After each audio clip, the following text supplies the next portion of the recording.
সুভাষচন্দ্র বসুর জন্ম কত সালে বলো? 1800।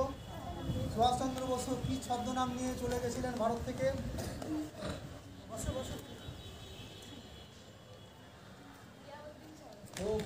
জিয়াউদ্দিন ছদ্মনাম নিয়ে তিনি ভারত থেকে চলে গেছিলেন। তিনি বেতারে একটা ভাষণ দিয়েছিলেন বার্লিন থেকে।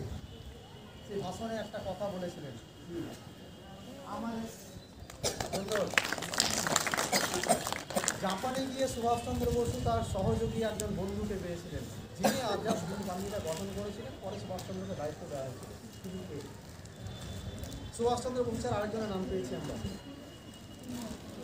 ভারত আমার, ভারত বর্ষ স্বদেশ আমার, স্বপ্ন গো তোমাতে আমরা লোভিয়া জনম ধন্য হয়েছি, ধন্য গো। ভারত আমার, ভারত বর্ষ স্বদেশ আমার, স্বপ্ন গো তোমাতে আমরা লোভিয়া জনম ধন্য হয়েছি, ধন্য গো। কিরীটধারিণী তুষার শৃঙ্গে সবুজে সাজানো তোমার দেশ, কিরীটধারিণী তুষার শৃঙ্গে সবুজে সাজানো তোমার দেশ।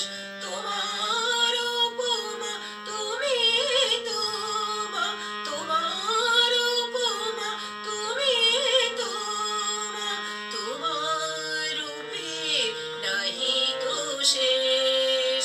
সঘন গহন তমসা সহসা আসে যদি নেবে আকাশে তোর, হাতে হাত রেখে মিলি একসাথে আমরা নেব নতুন ভোর।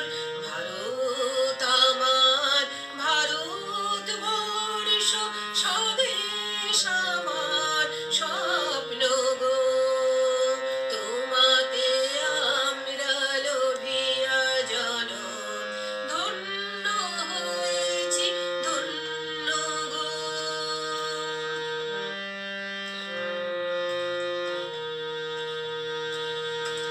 শক্তি দায়িনী দাও মা শক্তি, বুঝাও দীনতা ভীরু আবেশ।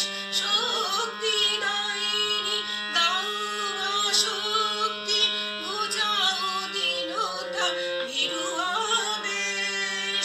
আধার রজনী ভয় কি জননী, আধার রজনী ভয় কি জননী, আমরা বাঁচাবো এই মহাদেশ। রবীন্দ্রনাথ, বিবেকানন্দ, বীর সুভাষের মহান দেশ। নাহি তো চিন্তা করি না ভাবনা, হৃদয়ে নাহি তো ভয়ের রেশ। ভারত আমার, ভারত বর্ষ স্বদেশ আমার, স্বপ্ন গো তোমাতে আমরা লোভিয়া জনম ধন্য হয়েছি, ধন্য গো ধন্য হয়েছি, ধন্য গো। জন্মদিনে পেতাম বই, সেখানেও তুমি। বাবার গল্পে তোমারই বীরত্ব, দেখতে দেখতে শুনতে শুনতে ক্রমে আমিও তোমার ভক্ত। বাবা বলতেন ইন্ডিয়ায় আর একজন নেতাজির দরকার ছিল। মা গাইতেন বীর সুভাষের মহান দেশ। দাদু বলতেন ছেলেটাকে ওরা শেষ করে দিল। ঠাম্মার চোখে তখন আঁচলের খুঁট।